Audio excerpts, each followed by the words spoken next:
नमस्कार प्यारे साथियों, सुप्रभात। मैं अनुराग चिंपा आपका स्वागत करता हूं आपके अपने YouTube चैनल श्री राम अध्ययन मंत्रा पर। मित्रों, बात चल रही है पद्मावती समय की, और पद्मावती समय के 27 छंद हमने कर लिए हैं और आगे के छंद की जानकारी है वो इसी प्रकरण में आपको मिलेगी। तो अभी आपके सामने है छंद संख्या 28। अभी जो पंडित जो राजपुरोहित है वो आनंद मंगल से पूर्ण होकर जो लग्न है वो कुमोदमणि को दे देते हैं, जो कुमायूं के राजा हैं, और वो स्वीकार कर लेते हैं। अब उससे आगे क्या है वो देखते हैं।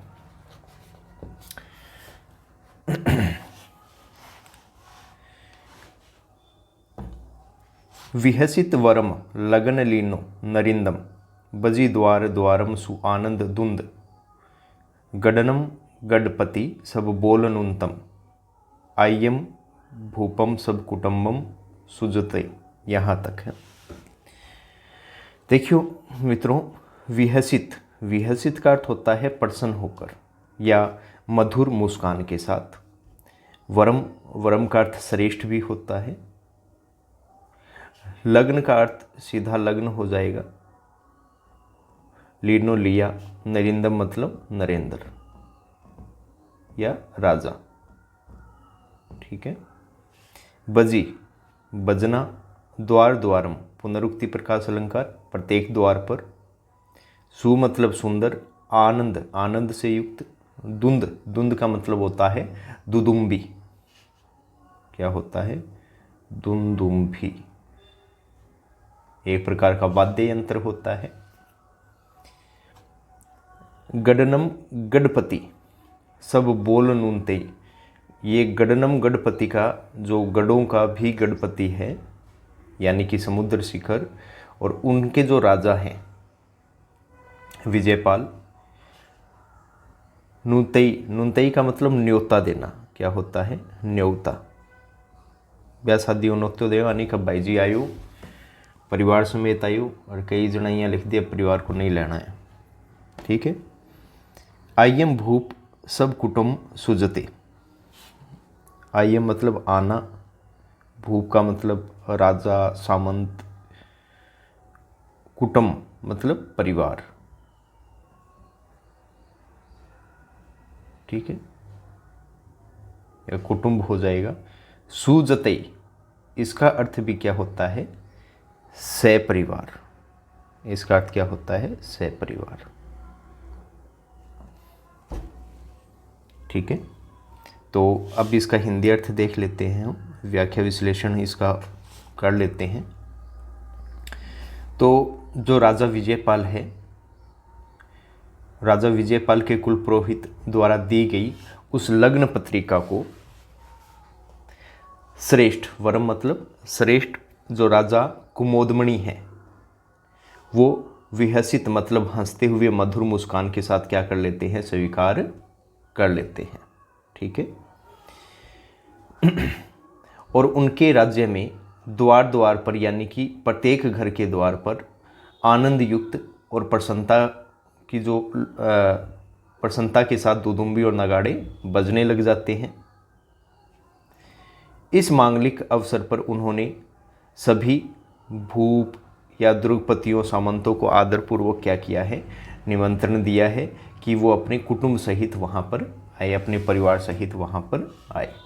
आइए भूपम सब कुटुंब सुजते। ये इतना ही है इसका। तो ये इसका व्याख्या विश्लेषण हो गया है। अब मित्रों, ये एक नया छंद है, पहली बात, और इसको चंद बरदाई ने भुजंगी छंद कहा है। कौन सा छंद? भुजंगी।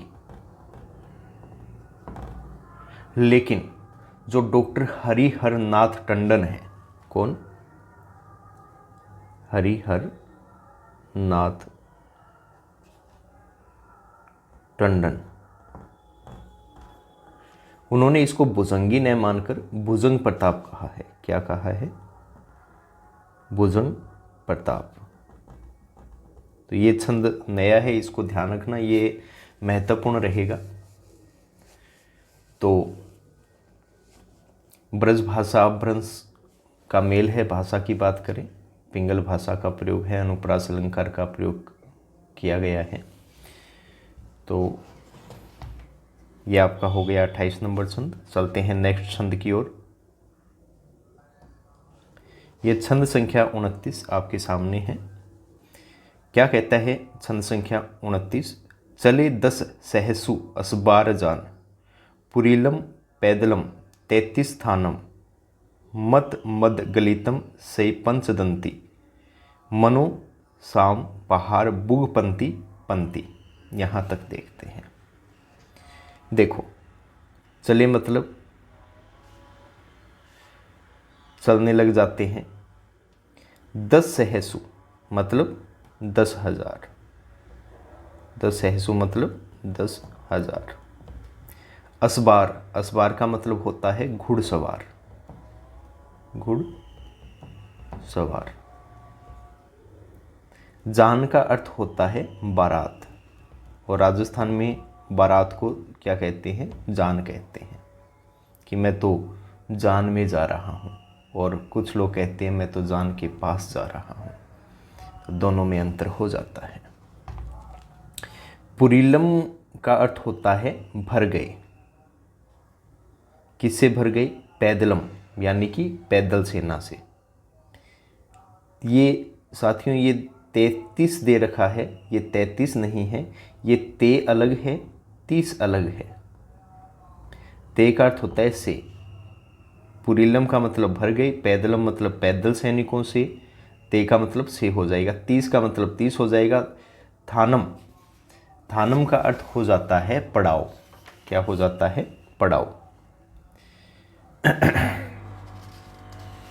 फिर बात करें मत, मत का अर्थ होता है मस्त। क्या अर्थ होता है? मस्त। मदगलितम, मदगलितम का अर्थ क्या होता है? मद झर रहे मत वाले हाथी। मद, देखो, जो हाथी होता है उसके गंड स्थल से एक नशीला पदार्थ बहता रहता है, जिसमें हाथी मदमस्त हो जाता है। और गंड स्थल क्या होता है? गाल के ऊपर वाला भाग, अर्थात कान के जो पीछे का भाग होता है, उसे गंड स्थल कहते हैं। सही पंच, सही पंच, यहाँ पंच का मतलब 5 होता है, सही का मतलब 100, यानी कि 500। दंती का मतलब होता है हाथी। ठीक है, तो ये थोड़ा ऐसे कठिन सा यहाँ दे रखा है। मनो मतलब मानो, यहाँ उत्प्रेक्षा अलंकार का प्रयोग किया गया है। सामम पहाड़ा, पहाड़ मतलब श्याम पहाड़, यानी कि काले पहाड़। बुगपंक्ति, बुगलों की पंक्ति। ठीक है, यहाँ तक देख लेते हैं। तो व्याख्या क्या रहेगी इसकी, वो जान लेते हैं। कि जब कुमोदमणि कुमायूं प्रदेश से चलते हैं, अर्थात उनकी जब बारात वहाँ से रवाना होती है, तो उस बारात के अंदर 10,000 तो क्या होते हैं, यानी कि कहने का मतलब कुमोदमणि अपनी चतुरंगिणी सेना के साथ कुमायूं प्रदेश से चल पड़ते हैं, और उस समय उनके साथ 10,000 घुड़सवार बारात में शामिल होते हैं। वो उसके साथ चलने लग जाते हैं, और पैदल सैनिक तो इतने हैं, यानी कि 30,000 से अधिक, 30,000 नहीं, पैदल सैनिक तो इतने हैं कि जिससे 30 पड़ाव पूरे के पूरे क्या हो गए? भर गए। मत मद गलितम से पंचदंती, 500 से पंच मतलब 500 मत वाले एवं मद झड़ते हुए हाथी उनके साथ चल रहे थे, जिनके बाहर निकले हुए सफ़ेद दांत ऐसे लगते थे मानो काले पहाड़ों में सफ़ेद बुगलों की पंक्ति उड़ती चली जा रही है। जब हाथी चलते हैं वो काले रंग के हो गए, और उसमें जो दांत है वो उनको बुगलों की पंक्ति मान लिया गया, संभावना जता ली गई है। तो यहाँ कौन सा अलंकार हो जाएगा? उत्प्रेक्षा अलंकार हो जाएगा। जहाँ भ्रांति होती है वह भ्रांतिमान अलंकार, और जहाँ मान लिया जाता है वहाँ, या संभावना जता ली जाती है, वहाँ उत्प्रेक्षा अलंकार होता है। तो ये उत्प्रेक्षा अलंकार आपको समझ में आ गया होगा। इसके अलावा जो अलंकार है इसमें वो अतिशोक्ति अलंकार भी इसमें आ जाएगा, क्योंकि इतने हाथी घोड़े, इतना बारात का सुंदर अतिशोक्तिपूर्ण वर्णन यहाँ किया गया है।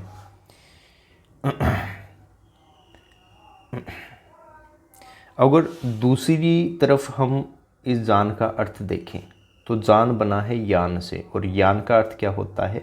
रथ। तो इसमें पैदल भी आ गए, घुड़सवार भी आ गए, हाथी वाले भी आ गए और रथ सवार भी इसमें आ गए, और यही चतुरंगनी सेना होती है। वैसे देखा जाए तो जान का अर्थ यान लेना ही तर्कसंगत है, किंतु राजस्थान में जान का प्रयोग बारात के लिए होता है। ठीक है, और बारात प्राय जो यान है प्राय वो रथ, बैलगाड़ी या ऊंट गाड़ी आदि में चलती है। छंद की बात करें तो छंद यहाँ कौन सा है? छंदबरदाई के अनुसार भुजंगी। ठीक है, तो ये इसका कला सौंदर्य हो गया। अब चलते हैं नेक्स्ट छंद की ओर। ये छंद संख्या 30 आपके सामने है। चले अग्गी तेजी जू ततई तुषार, चौवरम 84 जू साकती भारम, कंठम नगम नूपम अनूपम सुलालम, रंग पंच रंग ढलकतम ढालम। बड़ा शानदार यहाँ छंद दिया गया है। एक लय इसमें बन रही है, सुंदरता दिखाई दे रही है। जान लेते हैं कठिन अर्थ। देखो साथियों, अग्गी का अर्थ होता है आगे। चले का मतलब चलते हैं, अग्गी मतलब आगे। तेजीजू तीव्र गति से, ततई मतलब तप्त या तेज, तप्त कह लीजिए या तेज कह लीजिए।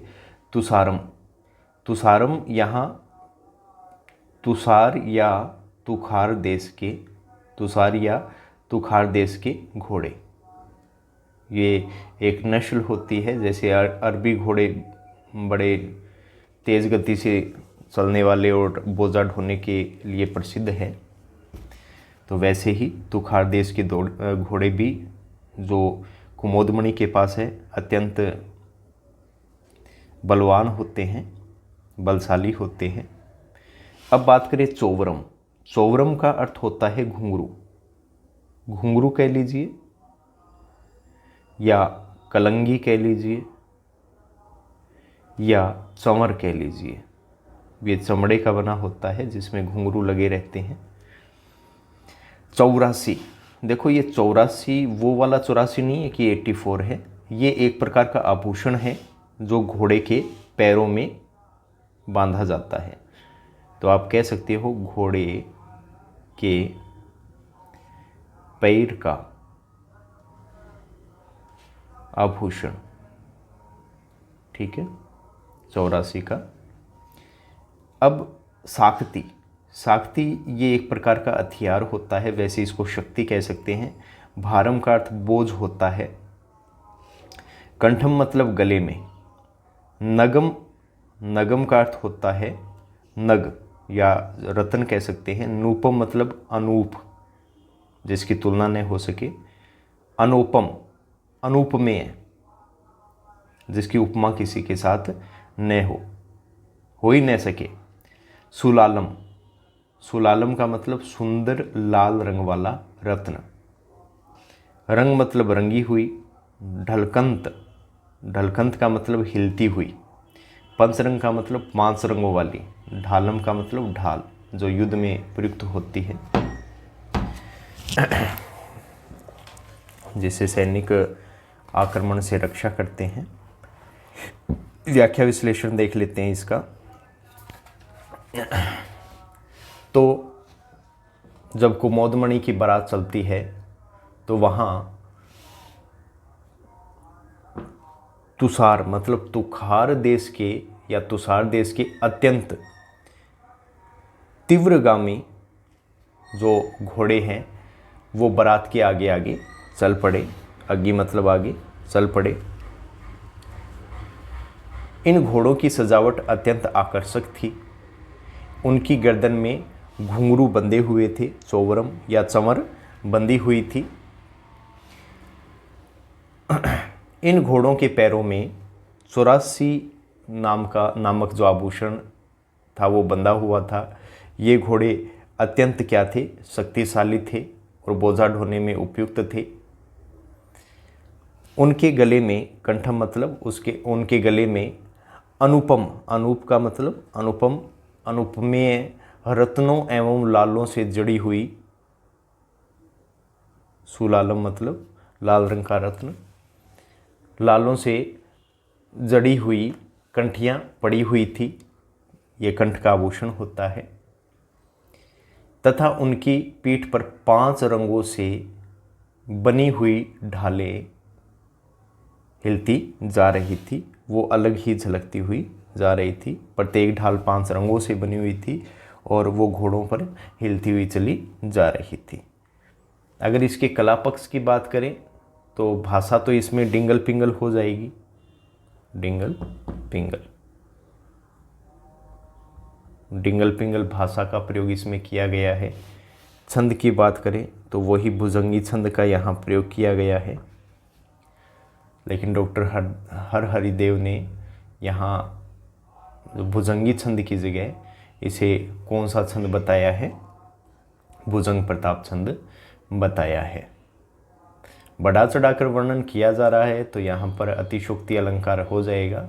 अब मेर बर्गो हुए तो वो गोड़ते ना डोगेर गिर ले जाए इशारतन बरा तारा कुट्टे। फिर चलते हैं नेक्स्ट छंद की ओर। छंद संख्या 31 आपके समक्ष है और छंद संख्या 31 क्या है देखते हैं। पंचसुर साबद बाजित्र बाजम सहस सहनाय मृग मोह राजम समुद्र सिर सिसर उच्छाहे छाहम रचित मंडप तोरणम श्री यमाहम। यहाँ तक देखते हैं। देखो मित्रों, अब इस छंद में जब समुद्र शिखर में ये पता चलता है कि बारात रवाना हो गई है तो उस समय वहाँ क्या उत्साह होता है उसका वर्णन इस छंद में किया गया है। तो पहले इसके कठिन अर्थ को जान लेते हैं। पंचसुर का मतलब होता है पंचस्वर में, यानी कि 5 स्वर में, यानी कि 5 वाद्य यंत्रों का प्रयोग। कौन कौन से? ताल हो जाएगा, तंत्री हो जाएगा, नगाड़ा हो जाएगा, झांझ हो जाएगा और एक तुरही। ये 5 प्रकार के वाद्य बजने लग जाते हैं तो पंचस्वर बनता है। सबाद का मतलब होता है यहाँ शब्द। बाजित्र मतलब बजना या बज रहे थे। बाजम मतलब बाजे। सहस सहनाय, सहस सहनाई का अर्थ यहाँ क्या हो जाएगा? सहस का मतलब हजारों, सहनाई का मतलब शहनाई। मृग मोह, मृग मोह मतलब मृगों को मोहित करने वाली। राजम मतलब सुशोभित। समुद्र शिखर मतलब समुद्र शिखर।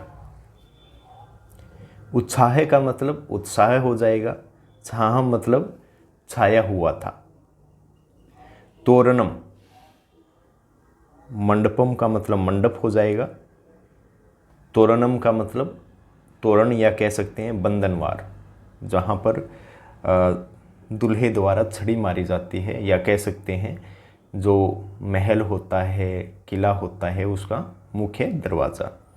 श्री यह माहम, श्री यह माहम का अर्थ हो जाता है सौंदर्य का भंडार, सौंदर्य का भंडार, या आप इसे कह सकते हैं अगाध सौंदर्य, अगाध सौंदर्य, ये भी कह सकते हैं। ये इसके कठिन अर्थ हो गए। इसकी व्याख्या क्या हो जाएगी वो देख लेते हैं।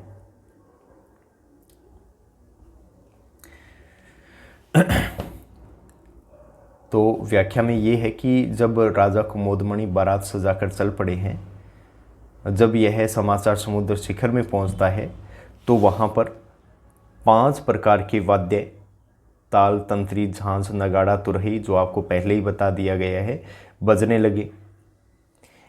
मृग मोह, मृगों को मोहित कर लेने वाली हजारों शहनाइयों की ध्वनि गूंजने लग जाती है। समुद्र शिखर में आनंद और उत्साह का वातावरण सर्वत्र छाया हुआ है।